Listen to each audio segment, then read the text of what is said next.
So today I am joined by Mr. Jawhar Sircar, former MP, former CEO Prasar Bharati, and today we will discuss about P. Thankappan Nair, Barefoot Historian of Kolkata, who gave his life to Kolkata. I found this man in very, very simple clothes, looking like a babu of some government officer.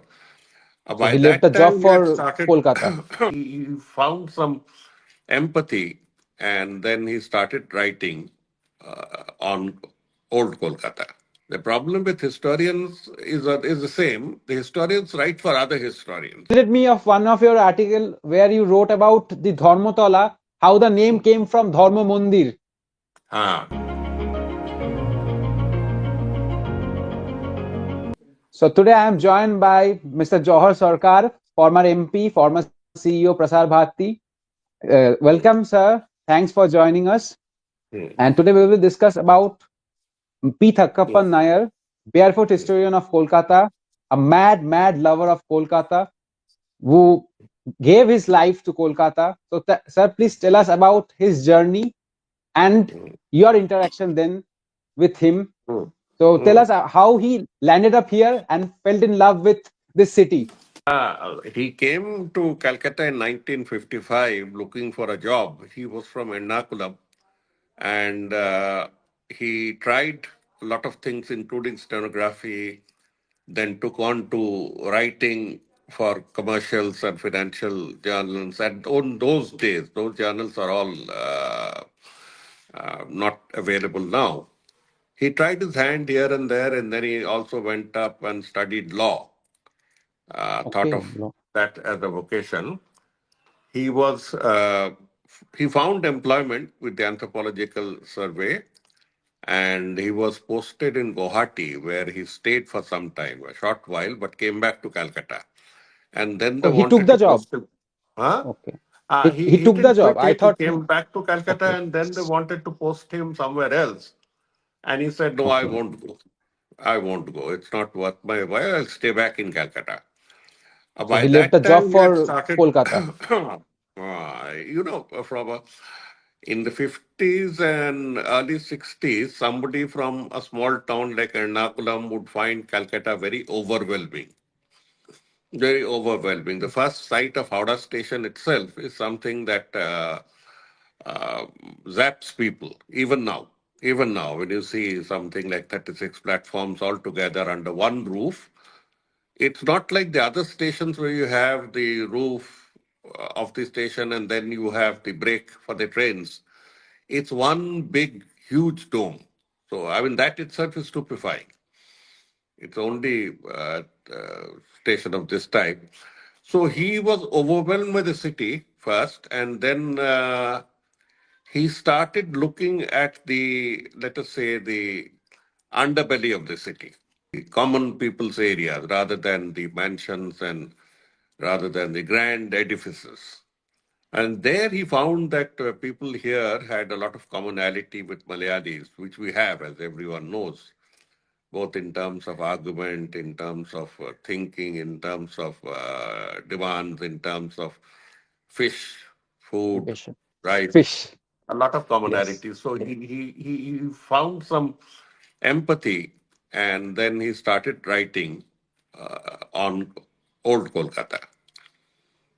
So he wrote on a variety of subjects. I mean, I used to ask him, what the hell are these books meant for? You know, the national flag, the national anthem, anything he could lay his hands on. Peacock, I don't know what else. They peacock, and I think he did one on the elephants, and all types of research appealed to He, him. he wrote on Then Calcutta foods also, na? Calcutta food also somewhere, but not a book concentrated on food, Not a because food was not his subject. He hardly ate anything. He hardly okay. ate anything. He'd have a gruel Okay. meal. Meals were not something that he was fond of. So tell me Okay. about your first encounter with him. He was around, I think, around 15, 18 years older than me, 15 years at least. I think it was at the Institute of Historical Studies, at the Institute of Historical Studies on Theatre Road.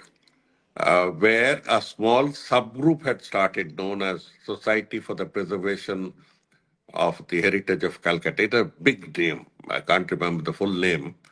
It was under the same chairman, that is Professor Nishit Rai, and we used to have meetings. I was roped in because I was also taking some interest in old Kolkata. So somebody took me there, and or rather somebody invited me, and I'd gone there, and I found this man in very, very simple clothes, looking like a babu of some government office or commercial enterprise. And he was arguing with strength and tenacity that no, this is not correct. The interesting thing was that the arguments in there were mostly in Bengali, and he was replying in English, which meant that he understood the subject but didn't understood the language but didn't go in for trying to speak it. Mainstream Bengali historians had problem with him because he used to be a non-Bengali who is talking about Bengal, Kolkata specifically. So it used to hurdle them or not. No, you see, I don't see any conflict because most of the writers at that time Hmm. would concentrate on what we call the native part of British India, British Kolkata. The Indian sections, what happened among them, would try to focus on some great Indian, some peculiar Bengali gentlemen. So that was the focus of their history in the 1960s and 70s, whereas he was deliberately choosing the British version. The reason is the British versions of history were all written in English and were available. And were available. Okay. Where it was available was something that most people didn't know, but he knew he worked his way and knew where the diaries of Stockler was available, where the diaries of Philip Chapman was available. So he could sit there and understand the language, number one, and make copious notings, and then start his writings on the records left behind by old European, by ancient Europeans. So that was his advantage if he wrote in English, and if he focused in English, he was dead sure of his sources.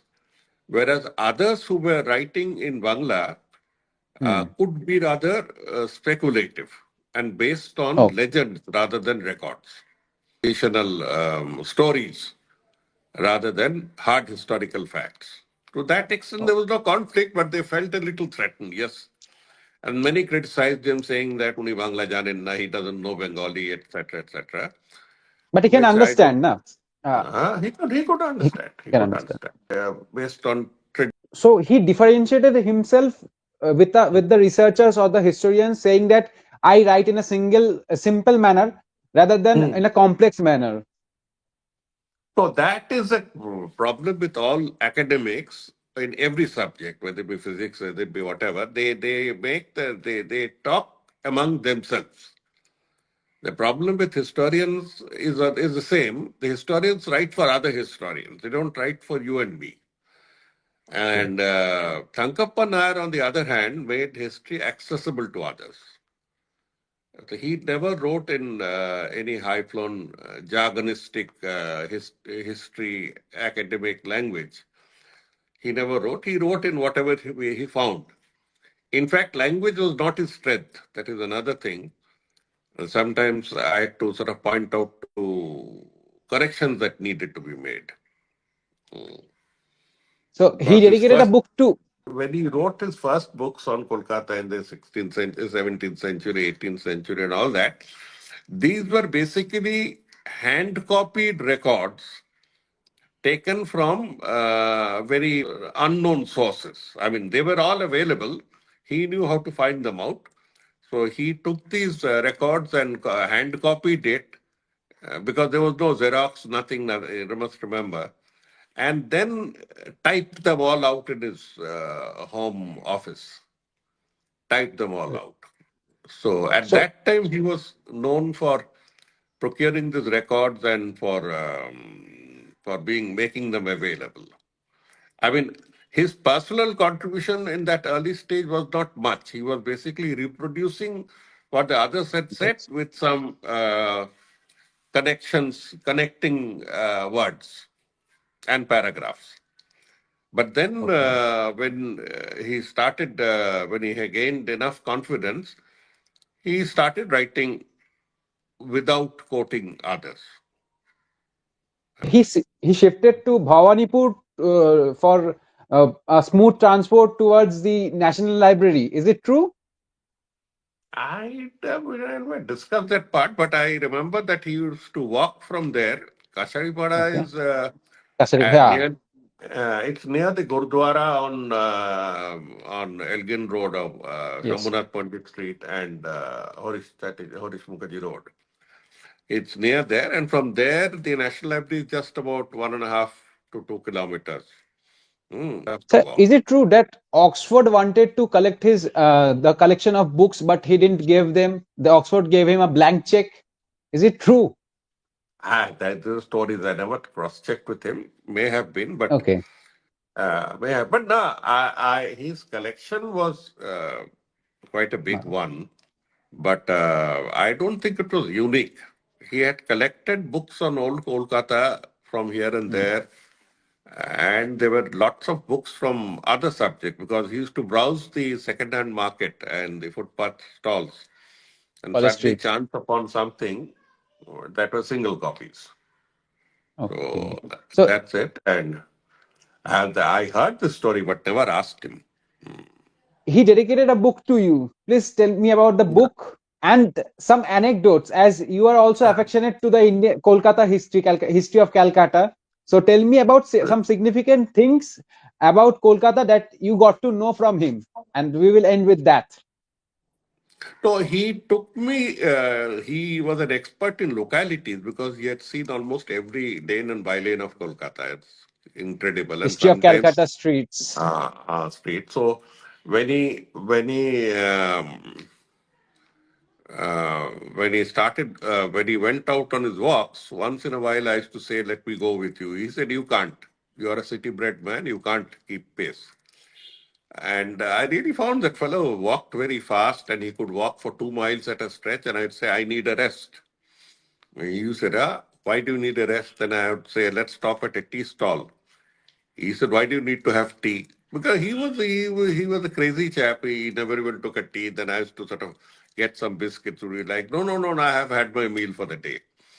So he knew every street and every locality.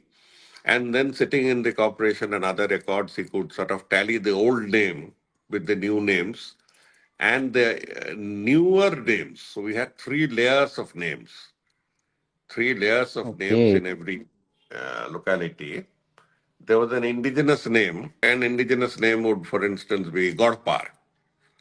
got Now, her. Godpar is a locality, but is not a ward or anything.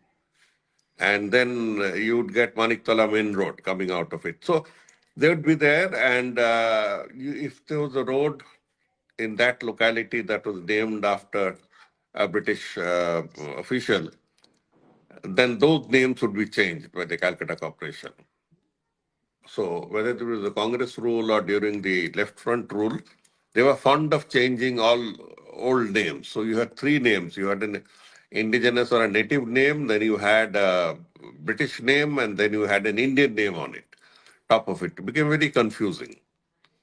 Became very True. confusing. So he knew his localities. He knew uh, the three layers of this thing of meanings and names. So he knew much more than most of us did. So It reminded me of one of your article where you wrote about the Dharmotala, how the name came from Dharma Mandir. that is the fact. I think he took me there. What happened Oh, is we knew that Dharmatala was named after Dharma Thakur. Dharma Thakur hmm, hmm, is an native or an indigenous god. Though the name sounds very Sanskritic, Dharma. It's hmm. actually not Dharma. It's an Austric word that has been converted into the nearest available Sanskrit word. This sort of Okay. Sanskritization took place in India on as large a scale as Anglicization. You see, we blame the English for anglicizing names. Medinipur, you call it Midnapur, just because we can Midnapur. pronounce Yes, it yes. better. The Bardhaman, they made it Bardhaman. Okay, Bardhan. fair enough. They went in for a lot of anglicization, but Sanskrit scholars, especially Brahmins, went on a spree of Sanskritization of indigenous names. Many names in Bengal were not Sanskritic, and they added a Sanskritic denotation to names. So that is as hegemonic a process as Anglicization. So he went there. He knew his beans, and we went out occasionally. But then, as I said, his world was different, mine was different. Especially, I spent some years on staying in Alipur, and my house was then only 10 minutes for him, and it was practically on the way to the National Library. He would drop it occasionally and chat up. My wife used to try to force him to give him Yes, you some wrote. tea, and he would say, no, I do never have the time. I don't have the time. That was his thing. I don't have the time. I don't Calcutta want to. lover, but not a foodie. No, not a foodie at all. Not a foodie Not a. at all. Hmm. So here we end. We will end our conversation. Thanks for joining us, sir. Thanks for giving Okay. us the Okay. view about P. Thankappan Nair. Thank you, sir.